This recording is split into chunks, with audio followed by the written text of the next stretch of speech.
कमलेश अपनी बेटियों के कमरे में जाती है, जहां वो देखती है कि उसकी पांचों बेटियां शीशे में खुद को निहारते हुए तैयार हो रही थी। आज तो हम पांचों किसी परी से कम नहीं लग रही हैं। देखना तुम सब, जब हम पांचों तितलियां शादी में तैयार होकर पहुंचेंगी तो कैसे वहाँ पर सब हमें ही देखते रह जाएंगे। हाँ, सब तुम तितलियों को ही तो देखेंगे, लेकिन मेरी समझ में एक बात नहीं आती। ये तुम पांचों के पास इतने सारे कपड़े हैं, फिर भी तुम पांचों को हमेशा ये पटियाला सूट ही क्यों पहनना होता है? आप अच्छे से जानते हो ना, हम पांचों इन पटियाला सूट में स्वर्ग की अप्सराएं लगती हैं। अरे ओ स्वर्ग की अप्सराओं, जल्दी से तैयार होकर चलो, नहीं तो मैं तुम सबको यहीं छोड़कर अकेले ही पार्टी में चली जाऊंगी। अपनी माँ का गुस्सा देख वो पांचों जल्दी से तैयार होकर अपनी माँ के साथ पार्टी में चली जाती हैं। पार्टी में पहुँचते ही सबकी नजर उन पांचों बहनों पर जाती है। जहाँ हर कोई पार्टी में साड़ी, लहंगा या ड्रेस पहनकर घूम रहा था, वहीं पांचों बहनें पटियाला सूट पहनकर बेहद ही हसीन लग रही होती हैं। पार्टी में हर किसी की नजर उन पांचों बहनों पर ही होती है। उसी पार्टी में दया नाम की एक महिला भी होती है, जो उन पांचों को देखकर किसी से पूछती है, ये पांचों लड़कियां कौन हैं? दिखने में कितनी खूबसूरत हैं।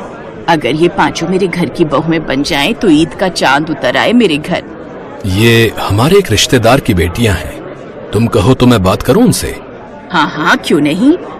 वो आदमी कमलेश से बात करता है, जिसके बाद दया अपने पांचों बेटों के साथ उनके घर आती है और शादी तय करके चली जाती है। कुछ दिनों में उन पांचों की शादी का दिन नजदीक आ जाता है। उनके ससुराल से उन पांचों का शादी का जोड़ा आता है। देखो तो समधन जी ने कितना सुंदर शादी का जोड़ा भेजा है तुम पांचों के लिए। ओफो, लेकिन ये तो लहंगे हैं और हम पांचों को तो अपनी शादी में भी पटियाला सूट ही पहनना है। हाँ माँ, हमें नहीं पहनना ये लहंगा। तुम पांचों का कहीं दिमाग खराब तो नहीं हो गया है? हमें कुछ नहीं पता, आजकल ब्राइडल के लिए भी इतने सुंदर सुंदर पटियाला सूट आते हैं, हम तो वही पहनेंगे, नहीं तो हम कभी शादी नहीं करेंगे और ये हमारा आखिरी फैसला है। अपनी बेटी की जिद के आगे कमलेश भी घुटने टेक देती है और अपनी पांचों बेटियों को ब्राइडल पटियाला सूट दिलवाती है। शादी वाले दिन पांचों ब्राइडल पटियाला सूट पहनती हैं, जिसे देख सब उनकी सास से कहती हैं, ये क्या दया, तेरी बहुओं ने तो लहंगे पहने ही नहीं, पटियाला सूट पहनकर ही शादी कर ली। हाँ तो क्या हुआ, पटियाला सूट ही तो पहना है, कोई मिनी स्कर्ट या फ्रॉक तो नहीं पहनी ना। शादी के बाद पांचों ब्राइडल पटियाला सूट में विदा होकर अपने ससुराल आ जाती हैं। शादी की रस्मों में सब थक जाती है, इसलिए दया अगले दिन उन पांचों बहुओं की मुंह दिखाई की रस्म रखती है। अगली सुबह, ये लो बहुओं, आज शाम को तुम सब अपनी मुंह दिखाई में ये साड़ी पहनना, देखना इनमें तुम सब और भी सुंदर लगोगी। ये कहकर दया अपने कमरे में चली जाती है, लेकिन साड़ी देख उन पांचों का मुंह बन जाता है। क्या यार, मुझे तो नहीं पहननी है साड़ी वाड़ी। और क्या, कितना सुंदर पटियाला सूट बनवाया हम सब ने अपनी मुंह दिखाई के लिए, लेकिन माँ जी पूछेंगी तो क्या कहेंगे?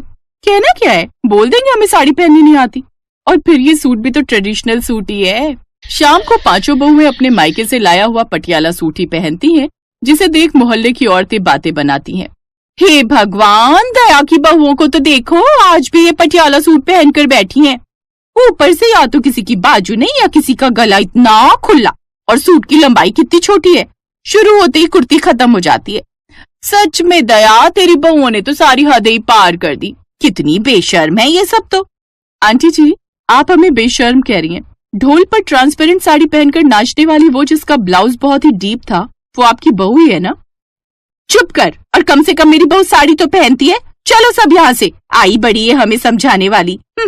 वो सभी औरतें वहाँ से चली जाती हैं।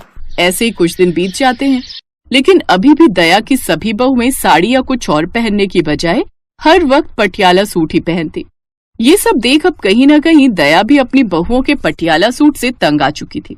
फिर एक दिन, बहुओं, आज गांव से तुम्हारी बुआ सास आने वाली हैं, तो मैं तुम सबसे हाथ जोड़कर प्रार्थना करती हूँ कि कुछ दिनों तक तुम पांचों साड़ी ही पहनना, नहीं तो बुआ सास को बहुत बुरा लगेगा।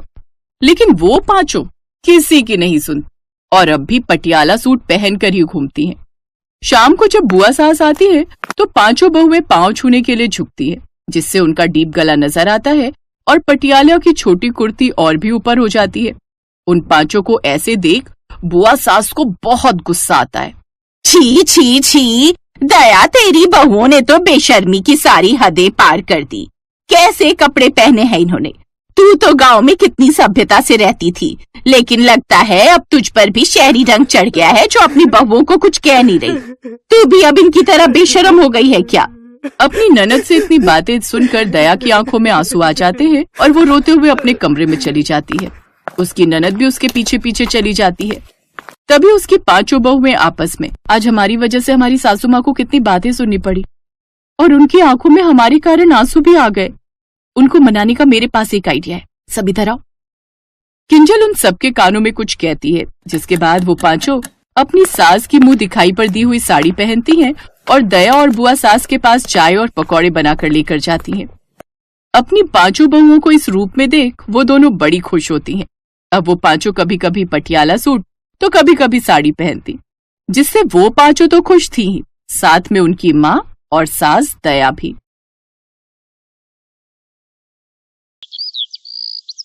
अरे वाह, वो वाली बनारसी साड़ी तो बहुत ही सुंदर है। भैया मुझे वो वाली साड़ी दिखाना। जी मैडम, ये लीजिए। कितने की है ये साड़ी? मैडम सिर्फ 1000 रुपए की है। 1000 रुपए की? नहीं नहीं भैया, ये सस्ती साड़ी तो 2 दिन में ही खराब हो जाएगी। आप मुझे कुछ अच्छी सी महंगी साड़ी दिखा दो। तभी भावना कहती है, भैया वो सस्ती वाली साड़ी मुझे दिखा देना। अरे भावना, मेरी देवरानी होकर तू ये सस्ती सी साड़ी लेगी? रुक, मैं तुझे कोई महंगी सी साड़ी दिलवा देती हूँ। ये सस्ती साड़ी तो महीने भर में ही खराब हो जाएगी।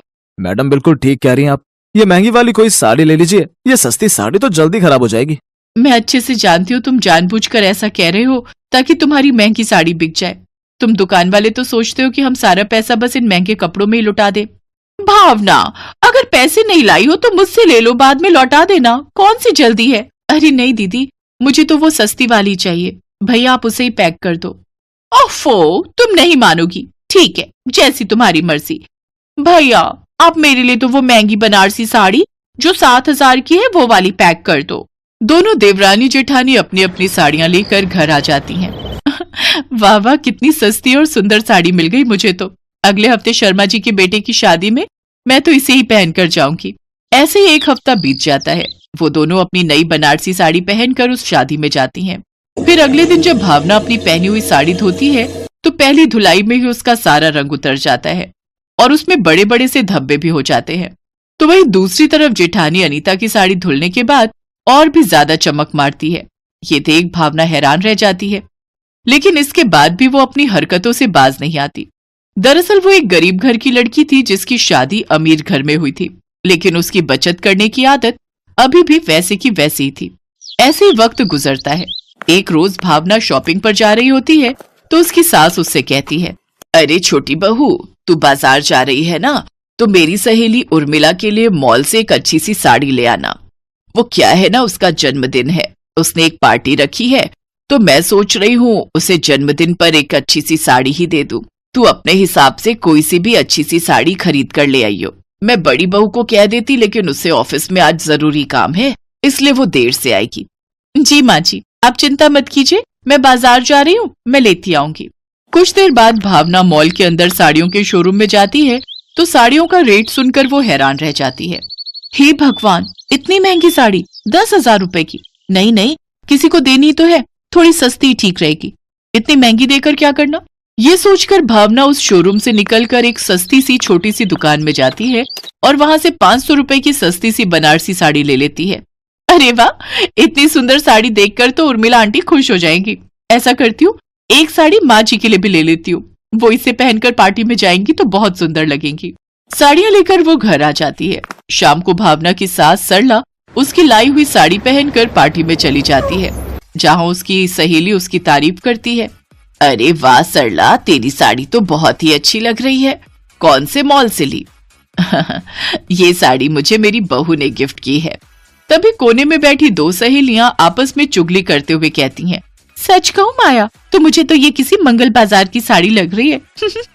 ठीक कह रही हो तुम, देखने से पता चल रहा है कि कितनी सस्ती दुकान की साड़ी है। फिर कुछ ही देर में सरला की पहनी हुई साड़ी किनारे से फटने लगती है। हे राम, ये बहू कैसी साड़ी लाई है, ये तो अभी से फटने लग गई, अब क्या करूं। धीरे धीरे वो और फटने लगती है। ये देख सरला छुपते छुपाते वहां से रफू चक्कर हो जाती है और घर आती है। घर आकर उसे उसकी सहेली उर्मिला का फोन आता है और वो उस पर खूब चिल्लाती है, अरे उर्मिला, ये कैसी साड़ी दी है तूने, पूरी साड़ी अंदर से फटी हुई है। अरे ऐसा ही घटिया गिफ्ट देना था तो रहने देती। पैकिंग इतनी महंगी और अंदर से चिंदी सी साड़ी। कल ही मैं तुम्हारी ये घटिया सी साड़ी पैक करवा कर तुम्हें वापस भेज दूंगी। फोन कट जाता है, लेकिन अपनी बेइज्जती होती देख सरला को बहुत गुस्सा आता है और वो जोर से चिल्लाते हुए कहती है, छोटी बहू, आज तेरे कारण मेरी सहेलियों में मेरी कितनी बेइज्जती हुई है, इसका तुझे कुछ अंदाजा भी है? अरे खुद सस्ती साड़ियां पहननी थी तो जितना मर्जी पहन लेती, लेकिन यूं सस्ती साड़ियां किसी को देकर तो तूने मेरी नाक ही कटवा दी। ऊपर से मेरी ये साड़ी फट गई वो अलग। अरे इतनी भी क्या बचत करनी? माँ जी, मुझे लगा था इतना महंगा गिफ्ट देकर क्या करना, इसलिए मैंने सस्ती साड़ियां खरीदकर उस पर महंगी पैकिंग करवा ली थी। इसीलिए तुम्हें कहती थी भावना कि सस्ते के चक्कर में मत पड़। अरे सस्ता रोए बार बार और महंगा रोए एक ही बार। अरे जितनी तू सस्ती साड़ियां बार बार खरीदने जाती है और एक ही बार पहनने पर वो बेकार हो जाती हैं, उसमें तो महंगी से ज्यादा खर्चा बैठ जाता है। लेकिन ना जाने क्यों तेरी समझ में ये बात आती ही नहीं। मुझे माफ कर दीजिए माँ जी, जेठानी जी, अब से मैं ये गलती कभी नहीं करूंगी। इतना बवाल होने के बाद फाइनली भावना की समझ में ये बात आ ही जाती है कि सस्ता रोए बार बार और महंगा रोए एक ही बार। अब वो लाभ सस्ते के चक्कर में नहीं पड़ती।